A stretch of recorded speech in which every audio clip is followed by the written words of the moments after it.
Hello and welcome to the latest production here at Andy Holding speedfigures.co.uk via YouTube. Taking a look back at last week's action, a little bit later than normal, but we've just had a little bit of time to process all the data from 7 days ago, beginning with last Sunday, the 25th of July.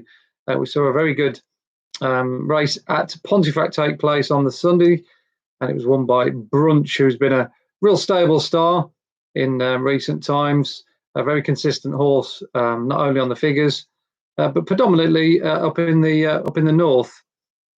York is arguably his best place, but as he proved the other day at Pontefract, he's just as good elsewhere. Rocking a very smart speed figure, 99 on our numbers, to suggest that come rain or shine, he pretty much turns up at every gig that is thrown in his direction. The form's already worked out really well. Ross Collin, who chased him home that day, he went on to run really well at Goodwood in the week afterwards. We'll get onto that race as well, because that was another race that we want to highlight on the numbers. But as it stands, Brunch, very, very good on the time figures, and he'll probably go to York now for the Ebor Festival in a week's time and strut his stuff there. No doubt he'll run well, whichever race connections decide to run him in.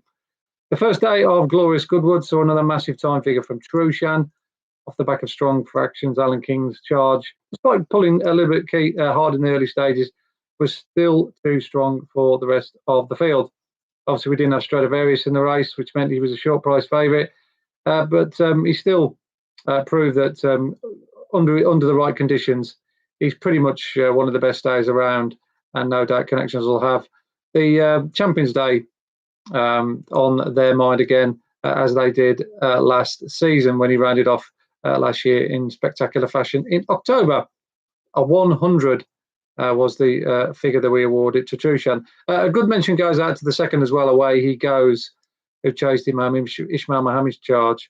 He's a fairly decent horse, that, and if he could just sort of learn to break a little bit better and give himself a little bit more chance, he'd be a bit more of a potent force in these staying contests. As for now, he'll probably go to the Ebor Handicap, a race which looks tailor-made for his run style. He'd like to be held about the back and come through late on. He's already had a bit of experience at the track as well, so he's one to keep an eye on for the future.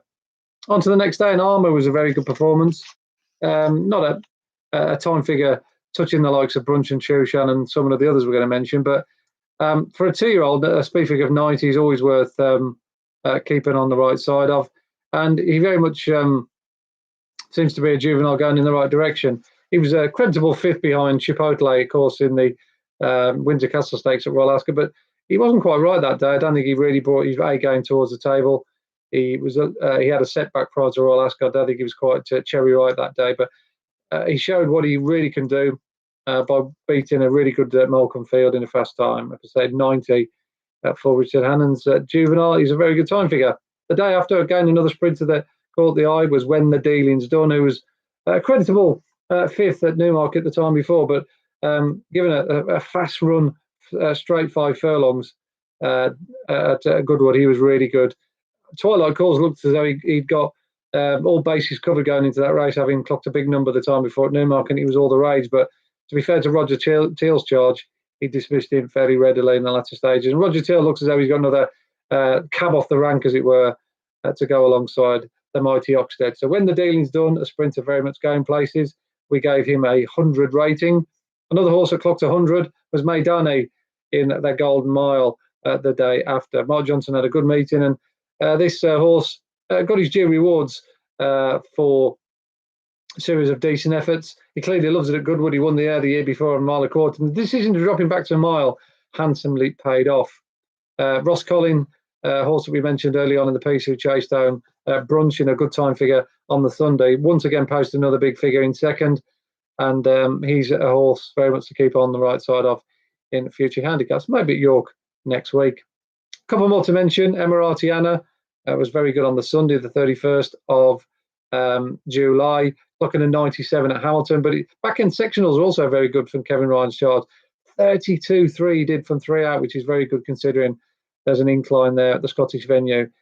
He's bound to go to York, more than likely take his chance in the Nunthorpe off the back of a 97 speed figure.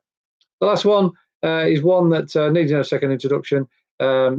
Judicial, who won at Chester on the Sunday on August the 1st, clocking 100, beating Dakota Gold, who was very much all the rage and on the Rudy. But Judicial once again showed that even though he's advancing years, he can still mix it with the very best, and he remains always fearing those kind of conditioned stroke listed races around about that level.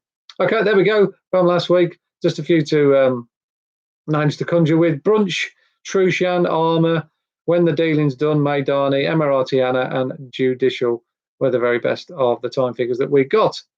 Okay, thanks very much for tuning in, and no doubt we'll have plenty more decent times for you from this week as we speak.